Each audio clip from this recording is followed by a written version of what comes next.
बिस्मिल्लाहिर्रहमानिर्रहीम। अस्सलाम वालेकुम स्टूडेंट्स, मेरा नाम इमरान अहमद है और मैं आपको कंप्यूटर साइंस का टीचर हूँ। स्टूडेंट्स, आज का जो लेक्चर है, ये लेक्चर बेसिकली जो हमारा प्रीवियस लेक्चर था सीपीयू के जो रजिस्टर्स के बारे में हमने स्टार्ट किया था, आज उसको हम कंप्लीट करेंगे और आज हम देखेंगे कि हमारे पास कुछ जो जनरल पर्पस रजिस्टर्स होते हैं वो किस काम के लिए यूज़ होते हैं। तो स्टूडेंट्स, आइए फिर आज का लेक्चर फॉर्मली स्टार्ट करते हैं।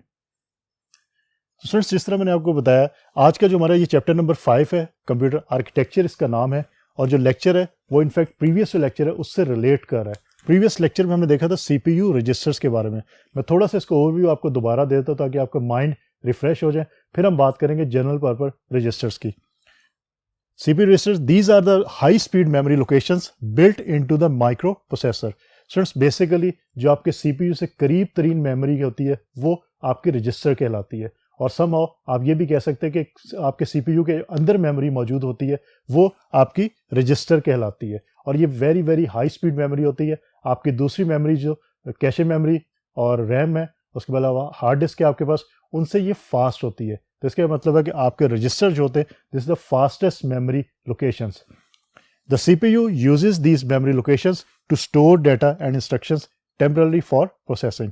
और फ्रेंड्स, दूसरा पॉइंट इसके अंदर ये था कि इसके अंदर जो डाटा और इंस्ट्रक्शन स्टोर होती हैं वो टेम्पररी बेस पे होती है, परमानेंट बेस पे नहीं होती। लेकिन स्टूडेंट्स, यहाँ पे डिफरेंस जो है, क्योंकि हमने ये बात की थी कि टेम्पररी बेस के ऊपर जो हमारी रैम मेमोरी है उसके अंदर भी टेम्पररी बेस पे डाटा स्टोर होता है, कैशे मेमोरी के अंदर भी टेम्पररी बेस पे डाटा स्टोर होता है।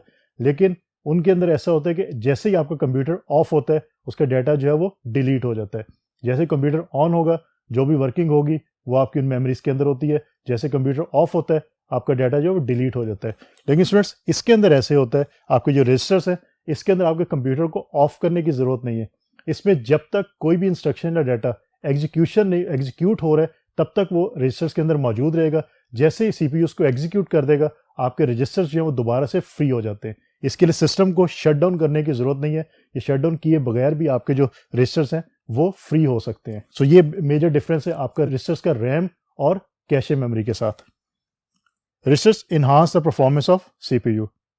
स्टूडेंट्स, अभी हमने बात की कि ये हाई स्पीड मेमोरी है, तो हाई स्पीड मेमोरी है तो इस तरह ये जो इन्हांसमेंट है परफॉर्मेंस के अंदर सीपीयू की, उसको इन्हांस करते हैं, उसको ज़्यादा करते हैं, क्योंकि ये आपका प्रोसेस को फास्ट कर देते हैं, जो प्रोसेसिंग का प्रोसेस होता है। Each register receives the information, holds it temporarily and pass it on as directed by control unit. Students, ये बात हम कर चुके हैं और प्रीवियस लेक्चर में हमने ये बात कर ली थी। स्टूडेंट्स, आज हम बात करते हैं सबसे पहले कि हमारे पास जनरल पर्पस जो रजिस्टर्स हैं वो कैसे काम करते हैं। और स्टूडेंट्स, लास्ट टाइम मैंने आपको एक और चीज़ बताई थी कि हमारे कंप्यूटर के अंदर जो मेमोरी की हायरार्की बनी हुई है वो किस तरह में। जस्ट उसका ओवरव्यू आपको ब्रीफली दे देता हूँ कि यहाँ पे आपको नजर आ रहा है, सबसे टॉप पे आपको CPU, then registers, then cache memory, then RAM और फिर हार्ड डिस्क। स्टूडेंट्स, होता ये है कि जब भी सीपीयू को कोई डाटा या इंस्ट्रक्शन चाहिए, सबसे पहले वो रजिस्टर्स में चेक करता है। रजिस्टर्स में ना मिले तो फिर कैशे मेमोरी में आएगा, कैशे मेमोरी में भी ना मिले तो फिर रैम में, और अगर रैम में भी उसको इन्फॉर्मेशन नहीं मिलती जो उसको चाहिए तो हार्ड डिस्क पे आएगा। और फिर रिप्लाई बैक ऐसे होगा कि हार्ड डिस्क से इन्फॉर्मेशन रैम के अंदर जाती है, रैम उस इन्फॉर्मेशन की एक कॉपी स्टोर कर लेता है, उसके बाद रैम जो कैशे मेमोरी को भेजती है, कैशे मेमोरी उसकी स्टोर करता है कॉपी, उसके बाद रजिस्टर्स के पास जाती है और रजिस्टर जो एग्जीक्यूशन के लिए यूज होते हैं। तो स्टूडेंट्स, इस तरह ये हायरार्की जो है वो काम करती है। स्टूडेंट्स, इस हायरार्की को बार बार रिपीट करने का मकसद ये है कि इसको याद रखिएगा, क्योंकि आप ये अंदाजा कर सकते हैं इससे कि जितनी सीपीयू से नज़दीक मेमोरी होगी वो आपकी फास्टेस्ट होगी। आपके रजिस्टर्स सबसे ज़्यादा फास्ट होते हैं, आपकी कैशे जो है वो रैम से फास्ट होती है, रजिस्टर से कम फास्ट होती है। आपकी जो रैम है वो हार्ड डिस्क से फास्ट मेमोरी है, लेकिन कैशे और रजिस्टर से कम फास्ट है। तो इससे आपको आइडिया हो जाएगा कि कौन सी मेमोरी आपकी फास्ट होती है, ये फास्ट रिस्पॉन्स करती है, और कौन सी मेमोरी आपकी स्लो रिस्पॉन्स करती है। अब स्टूडेंट चलते हैं आज के जो फॉर्मल लेक्चर है कि आज हम देखेंगे जनरल पर्पस रजिस्टर जो हमारे जीपीआर रजिस्टर्स हैं वो कौन से हैं। स्टूडेंट्स, लास्ट लेक्चर के अंदर हमने कुछ स्पेशल पर्पस रजिस्टर्स देखे थे जो आपकी एग्जीक्यूशन या फेच करता है जब भी सीपीयू किसी भी इंस्ट्रक्शन को या डाटा को, तो वो रजिस्टर्स लाजमी यूज होते हैं। स्टूडेंट्स, जनरल पर्पस रजिस्टर्स हैं, इनका ज़रूरी नहीं कि लाजमी यूज़ हो, लेकिन मोस्टली केसेस के अंदर ये यूज़ होते हैं। और मोस्टली केसेस कौन से हैं स्टूडेंट? जब आप कंप्यूटर लैंग्वेज यूज़ करते हैं कोई, लाइक आपने पार्ट 2 के अंदर आप पढ़ेंगे, अपने सेकंड ईयर के अंदर आप पढ़ेंगे सी लैंग्वेज के बारे में, डिटेल से पढ़ेंगे। उसके अंदर स्टूडेंट आप देखेंगे कि इन रजिस्टर्स को आप लोग यूज़ करेंगे। तो स्टूडेंट्स, इसको अच्छी तरह समझिएगा। अगर आपका प्रोग्रामिंग में इंटरेस्ट है तो फिर आपके लिए बहुत ज़्यादा हेल्पफुल है। These registers are used to perform ALU operations. Arithmetic and logic operations के लिए हम जनरल पर्पस जो रजिस्टर्स हैं हमारे, हम उनको यूज़ करते हैं। अरिथमेटिक ऑपरेशंस कौन से होते हैं, हमने बात की थी multiplication, addition, subtraction, division, etcetera etcetera. और आपके जो अरिथमेटिक ऑपरेशन तो ये हो गया, आपके जो लॉजिकल ऑपरेशंस है less than, greater than, true false, etcetera etcetera. तो ये तमाम ऑपरेशंस जो है वो आपके जनरल पर्पस रजिस्टर्स के अंदर ही परफॉर्म होते हैं। अब स्टूडेंट्स इसके अंदर हमारे पास डिफरेंट टाइप के रजिस्टर्स जो है वो मौजूद हैं। कुछ रजिस्टर्स हमारे 4 बाइट मेमोरी के रजिस्टर्स कहलाते हैं, उनको 4 बाइट रजिस्टर्स कहलाते हैं। उसमें EAX है, EBX है, ECX, EDX। बेसिकली ये extended, E stands for extended. AX आपका एक्यूमुलेटर रजिस्टर है, इसके बारे में अभी हम थोड़ी देर में पढ़ेंगे और देखेंगे कि एक्यूमुलेटर रजिस्टर कैसे काम करता है। उसी को इन्हांस किया गया, तो इनफैक्ट ये 4 बाइट का आपका बनता है, क्योंकि नॉर्मल जो आपका एक्यूमुलेटर रजिस्टर होता है वो 2 बाइट का होता है। तो 4 बाइट का मतलब 4 को आप मल्टीप्लाई करें 8 के साथ तो 32 बिट का ये रजिस्टर होगा। तो स्टूडेंट्स अब देखते हैं कि और कौन से हमारे पास रजिस्टर्स जो है वो जनरल पर्पस रजिस्टर्स की कैटेगरी के अंदर लाई करते हैं। So let's see. So students जिस तरह हमने देखा 4 बाइट रजिस्टर्स हमारे पास मौजूद है, कुछ हमारे पास 2 बाइट रजिस्टर्स भी मौजूद है, जिसमें एक्यूमुलेटर रजिस्टर है, हमारे पास BX है, CX है, DX है। इनके बारे में आज के लेक्चर में हम डिटेल से देखेंगे कि ये रजिस्टर किस तरह काम करते हैं। और सर कुछ हमारे पास 1 बाइट रजिस्टर्स होते हैं। इनफैक्ट 1 बाइट रजिस्टर्स जो है वो आपके 2 बाइट रजिस्टर से ही ड्रॉ किए गए हैं, उन्हीं को बेसिकली जो है वो डिवाइड किया गया है। अगर आप देखें एक्यूमुलेटर और 1 बाइट रजिस्टर के अंदर देखें AH और AL, इसकी एग्जांपल मैं अभी एक्यूमुलेटर रजिस्टर को जब बताऊंगा उसके अंदर आपको बताऊंगा कि एक्यूमुलेटर रजिस्टर के अंदर AH क्या चीज़ है, AH रजिस्टर जो वो किस लिए काम करता है, और AL जो रजिस्टर है वो किस तरह काम करता है। इसी तरह B के इक्विवेलेंट BH और BL है, C के इक्विवेलेंट CH और CL है, एंड सो ऑन। तो स्टूडेंट्स अब हम ये देखते हैं कि हमारे पास जो फर्स्ट जनरल पर्पस रजिस्टर है, it's very very important one, that is accumulator register. इसको AR भी कहते हैं और समहाउ इसको AX रजिस्टर भी आप कह सकते हैं। It is used to AL operations, basically arithmetic and logic operations के लिए हम एक्यूमुलेटर को यूज करते हैं। The result is return to AR for transfer to main memory through MBR। अब स्टूडेंट्स याद करें, अगर प्रीवियस लेक्चर में हमने मेमोरी बफर रजिस्टर की बात की थी। मेमोरी बफर रजिस्टर बेसिकली क्या करता है, वो मेमोरी आपकी जो मेमोरी मौजूद है, जो रजिस्टर आपका मौजूद है, उसके अंदर डाटा या इंस्ट्रक्शन को सेव करता था और उसको फिर दोबारा से कॉपी करवाता था आपकी मेमोरी के अंदर, और मेमोरी से अगर उसको उठाना था आपकी डाटा इंस्ट्रक्शन को, तो वो मेमोरी बफर रजिस्टर के थ्रू ही काम होता था। सो सब होता ये कि MBR और AR आपस में कैसे काम करते हैं। AR के अंदर ALU ऑपरेशन परफॉर्म होता है। ALU ऑपरेशन परफॉर्म होने के बाद AR जो है वो प्रोवाइड करता है इन्फॉर्मेशन MBR को, और MBR दोबारा से इन्फॉर्मेशन को आपकी जो स्पेसिफिक मेमोरी है उसके अंदर स्टोर करवा देता है। तो इस तरह ये आपके एक्यूमुलेटर और जो मेमोरी बफर रजिस्टर हैं ये आपस में मिलके काम करते हैं। और स्टूडेंट्स एक एग्जांपल देखते हैं जिसमें आपको मैंने क्लियर कर दूंगा कि आपके जो AS, AH और AL है वो क्या चीज़ है, BH, BL क्या चीज़ है, CH, CL क्या चीज़ है। ये आपके 1 बाइट रजिस्टर्स होते हैं।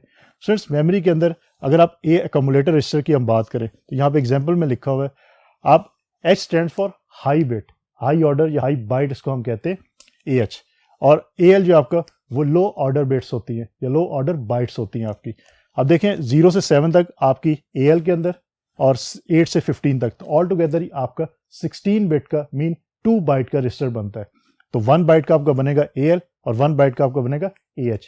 H इज हाई ऑर्डर और L इज लो ऑर्डर। तो स्टूडेंट्स इस तरह जो आपके इंफॉर्मेशन जो वो स्टोर होती है।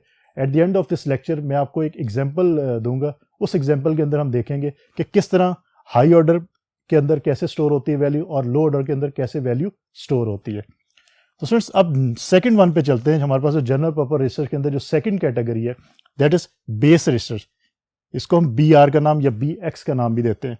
It is used for arithmetic and data movement operations. Students इसके अंदर अरिथमेटिक ऑपरेशंस आपके होते हैं लाइक मल्टीप्लिकेशन, डिवीजन, आपके एडिशन, सब्ट्रैक्शन, और उसके अलावा डाटा को मूव करना, कि आप एक जगह से मूव करते हैं दूसरी जगह, मेमोरी के अंदर मूव करते हैं या रजिस्टर्स के थ्रू आप एक जगह से दूसरी जगह मेमोरी के अंदर डाटा को अगर आपने मूव करवाना है तो आप BR रजिस्टर के थ्रू मूव करवाते हैं। स्टूडेंट्स अगेन मैं आपको बताता हूँ कि जब आप प्रोग्रामिंग करते हैं तब आपको इसकी बहुत ज़्यादा ज़रूरत पड़ती है। आप आगे जाके कंप्यूटर के अंदर आप असेंबली लैंग्वेज के बारे में पढ़ेंगे, जो कंप्यूटर की एक लैंग्वेज है, उसके अंदर आप ये बहुत ज़्यादा काम करते हैं कि डाटा को मूव करवाते हैं from one register to another register. तो उसके लिए आपका जो BR रजिस्टर है वो काम करता है। काउंटर रजिस्टर, स्टूडेंट्स अगेन ये नाम से आपको जो आइडेंटिफाई करवा रहा है कि ये रजिस्टर क्या करता है। बेसिकली काउंटर मीन काउंटिंग करता है। कैसे करता है वो हम देख लेते हैं। It is use for counting purpose. It acts as a counter in loops. अब स्टूडेंट्स इसमें ये वर्ड समझने वाला कि लूप्स क्या चीज़ है। स्टूडेंट्स फॉर एग्जांपल मैं आपसे ये कहता हूँ कि आप कोई ऐसा प्रोग्राम बनाएं कंप्यूटर के अंदर जो 1 से लेकर 10 तक जो है वो प्रिंट करवाए आपकी स्क्रीन के ऊपर।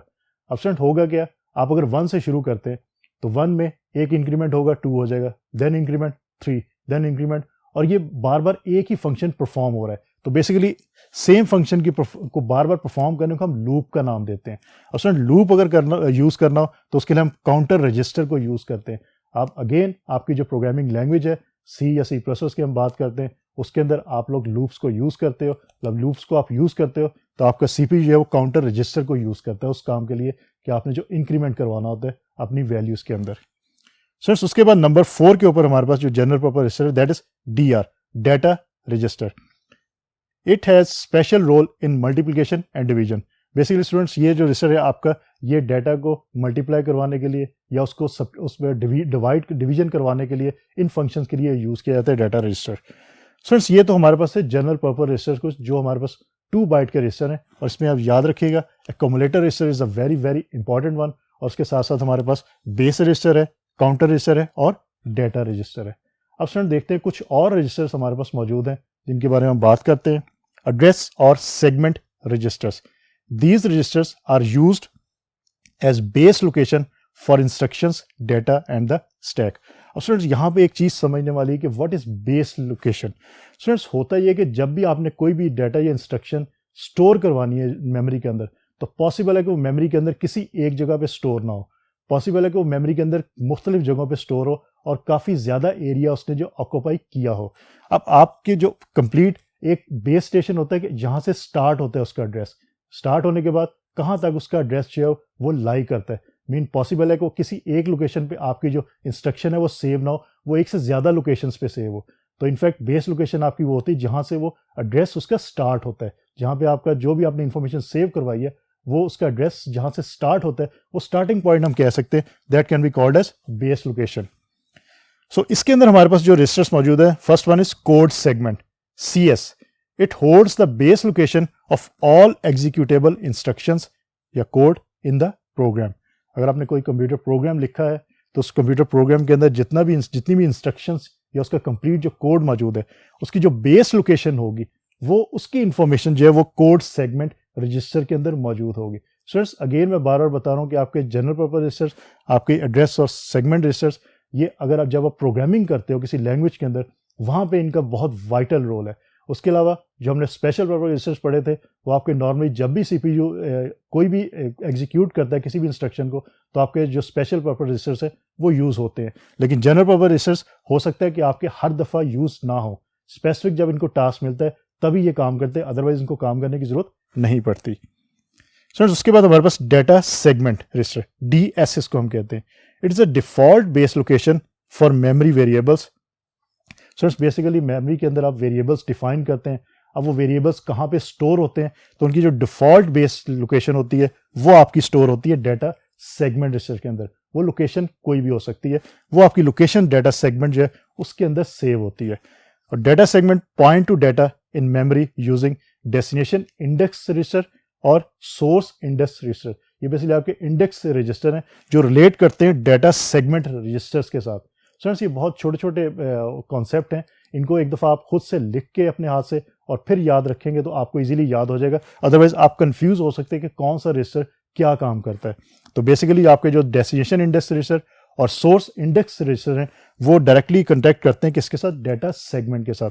और data segment point out to data in memory using DI और SI। तो ये याद रखिएगा कि DI और SI का क्या कॉन्सेप्ट है और ये आपके एड्रेस और सेगमेंट रजिस्टर में से किस रजिस्टर के साथ रिलेट करते हैं, ये आपके डाटा सेगमेंट रजिस्टर के साथ रिलेट करते हैं। अब स्टूडेंट्स आगे चलते हैं और देखते हैं कि हमारे पास और कौन सी इंफॉर्मेशन मौजूद है जो रिलेट करती है एड्रेस और सेगमेंट रजिस्टर्स को। तो आइए नेक्स्ट बोर्ड पे चलते हैं।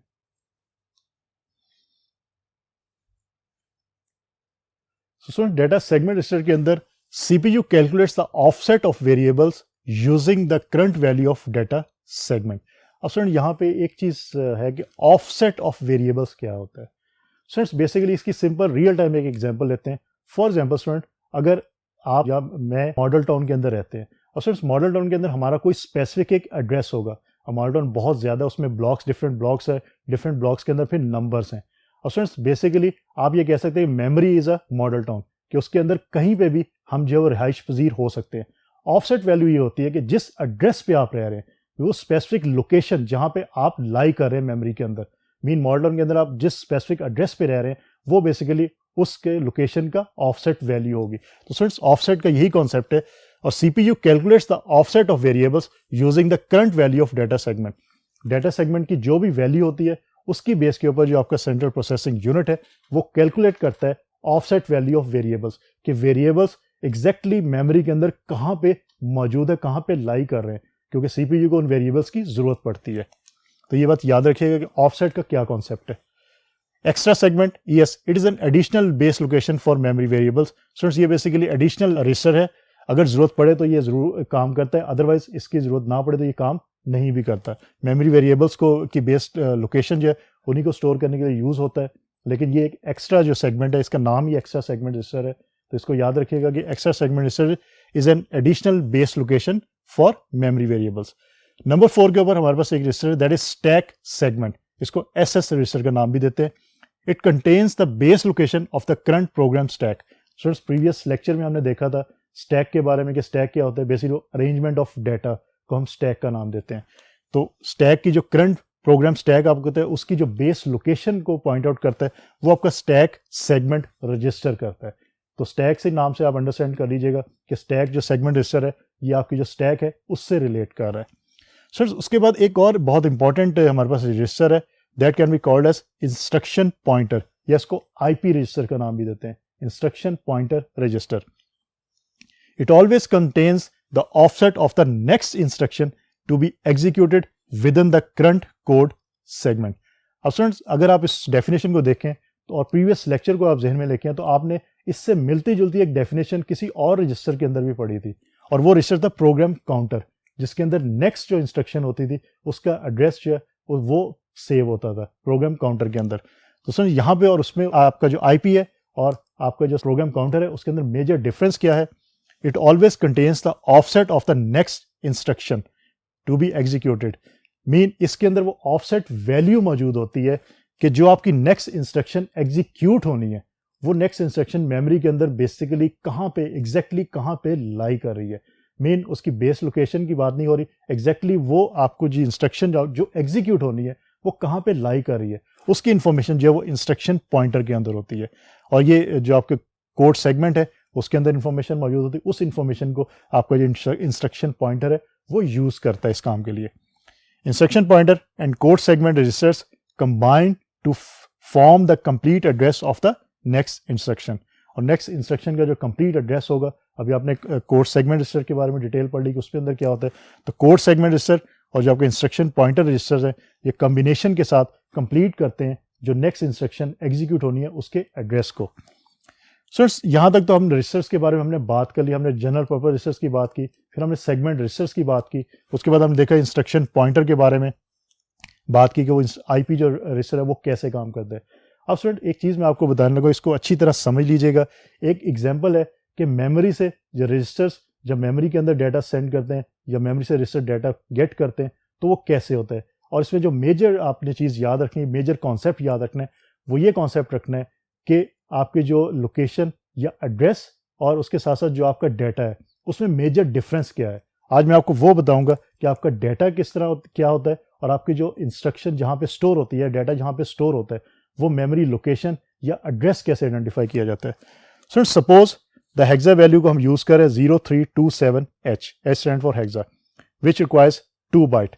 2 बाइट का हमें कोई रजिस्टर चाहिए और 2 बाइट के रजिस्टर्स हम पढ़ चुके हैं। एक्यूमुलेटर को हम यहाँ पे एज एग्जांपल ले लेते हैं। एक्यूमुलेटर आपका AX रजिस्टर या AR रजिस्टर है, उसको हमने डिवाइड किया।